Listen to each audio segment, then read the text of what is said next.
In the cold expanse of the Andromeda Arm, the Galactic Empire thrived for millennia, its colossal fleets casting shadows over entire planets. The Empire was a juggernaut of power, ruling with calculated efficiency. Its capital world, Phulos, stood as a testament to its might, a planet crowned with spires that pierced the heavens, glowing with alien energy, humming with the pulse of dominion. No species had ever dared challenge the Empire, for its reach was absolute, its armies vast. Yet, in a forgotten corner of the Milky Way, on a small blue planet named Earth, humanity lived in ignorance of the Galactic Empire. They fought among themselves, built cities, tore them down, and built again. Their species was fragmented, chaotic, yet relentless. The Empire knew of them, of course. To the Imperial Senate, humans were dismissed as a primitive, disorganized species, hardly worth the effort of conquest. Why waste resources on a race still struggling with internal conflicts? But not all within the Empire were so dismissive. Among the Empire's vast military elite was General Exortal, an aging veteran with scars deeper than his dark, scaled skin. He had encountered human mercenaries on the fringes of Imperial space. They were brutal, inventive, and, above all, terrifying in their adaptability. Exortal had seen them fight, not with honor but with a terrifying will to survive, using tactics no civilized species would dare consider. He had stood before the Senate, his voice echoing through the grand halls of Phulos. "Do not underestimate the humans," he had warned. "They are not like us. They are not like any species we have known. Their wars have no rules, and their hatred has no limits." The Senate laughed. So when a minor human colony on the edge of Imperial territory refused to comply with taxation demands, the Empire saw an opportunity to make an example. A small fleet was dispatched under Admiral Varaxis, a cold, calculating commander known for her efficiency. The colony was obliterated, its inhabitants executed, and the transmission was broadcasted back to Earth as a warning. What the Empire failed to grasp was that humanity did not respond to fear the way other species did. News of the massacre spread across Earth like wildfire.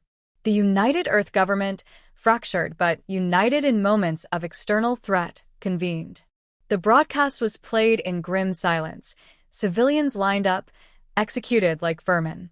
Children, elderly, no distinction. In that moment, something ancient awakened within humanity.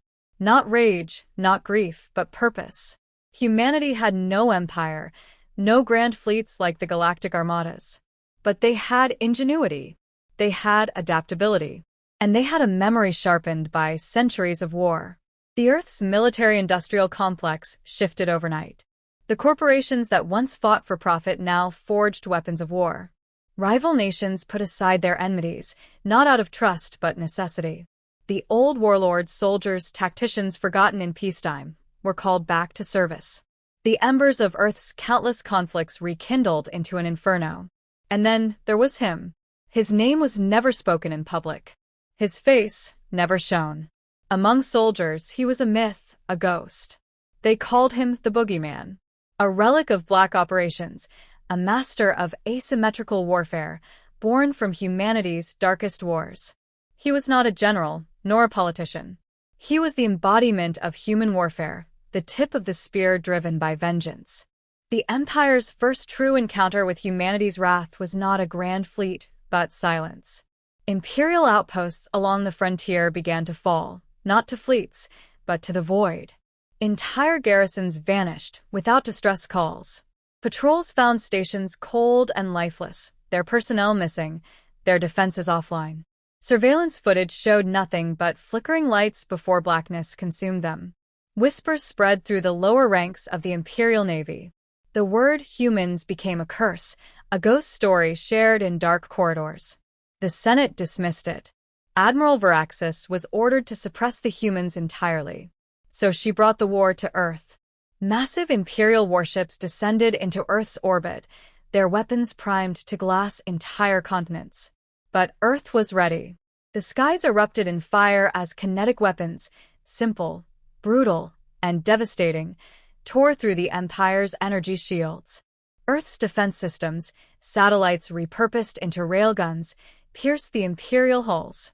The Empire fought back, but they had never encountered an enemy who used war as art, as obsession. And then the real war began. Human boarding pods, crude but effective, slammed into Imperial vessels. Soldiers in exoskeletons, wielding weapons that turned flesh to vapor, stormed through corridors. They didn't fight for territory. They fought to annihilate. No quarter was given. No prisoners were taken.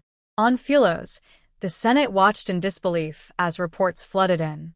Entire fleets gone. Warships disabled, commandeered. Humans didn't just destroy, they learned. They captured Imperial technology, repurposed it, improved it. In weeks, human warships were outfitted with hybrid tech, blending brutal human design with the precision of alien engineering. And behind it all, the Boogeyman moved like a shadow. He infiltrated the Empire's intelligence network, sowing chaos. Imperial officers found their families missing, their secrets exposed. Supply lines collapsed, and trust eroded within the Imperial ranks. Entire sectors rebelled, emboldened by humanity's defiance. Finally, the war reached Philos itself. The sky over the capital darkened, not with Imperial banners, but with human dreadnoughts. Not grand and polished like Imperial ships, but monstrous, scarred, and bristling with weapons. The spires of Philos, once untouchable, trembled under orbital bombardments. General Exortal stood on a balcony, watching the sky burn.